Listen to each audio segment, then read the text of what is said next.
Now we go live to the Government Center where our Susan Elizabeth Littlefield is there for reaction from people in downtown Minneapolis. Susan Elizabeth?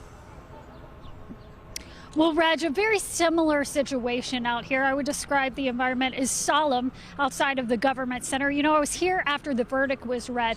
A very different atmosphere today, much more subdued. I'm going to step away so you can see just a few dozen people gathered to rally, still here today. They've been here all afternoon. Some of them planning to step into the streets and walk through the streets of Minneapolis rallying. Now, a crowd gathered in front of the Government Center today, a speaker blaring as the crowd listened to the court. There was deep emotion as George Floyd's young daughter spoke. Then, when Derek Chauvin's mother talked, the crowd showed their disapproval. Now, we talked with George Floyd's aunts about how they feel about this sentence. Disappointment, because I really think that he should have got more time.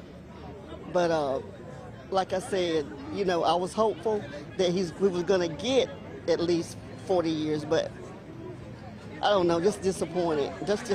22 years after what happened, the 929 to my nephew, disappointed. I was expecting a lot more, but we just have to just deal with it. As long as my nephews and stuff are okay up there, you know, we'll all be okay. Yeah. Now, several social justice groups still out here right now. You can see music is kicking off, and they plan to take to the streets here. Again, it's a quiet but passionate crowd wrapping up yet another historic day. All right, Susan Elizabeth Littlefield live at the Government Center. Thank you. Minnesota Attorney General Keith Ellison described sentencing as the first step in justice and called on lawmakers to pass police reform.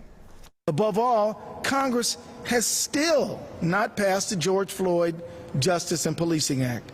I call on leaders and members of Congress to pass the best and strongest version of this bill that can be passed, and to pass it now. Before the judge announced Chauvin's sentence today, one of the lead prosecutors thanked the Minneapolis police officers who spoke openly during the trial. Those officers didn't hide behind a blue wall. They came forward. They told this court and those jurors what they knew about training and responsibility. And I think they deserve recognition and credit for that. The Assistant Attorney General also thanked BCA investigators and Floyd's family and friends who are part of a fraternity nobody wants to join. And now that the sentence has been passed, here's a look at what happens next in the George Floyd case. Tu Tao, Thomas Lane, and J. Alexander King have all pleaded not guilty to aiding and abetting charges. However, their state criminal trial has been pushed back to March of next year because a federal trial for civil rights charges will happen first. All 4 former officers are scheduled to be arraigned in September. A trial date for that federal case has not yet been set. Also still ongoing, a Department of Justice investigation into the Minneapolis Police Department. A team of investigators is looking into MPD policies, training, and supervision.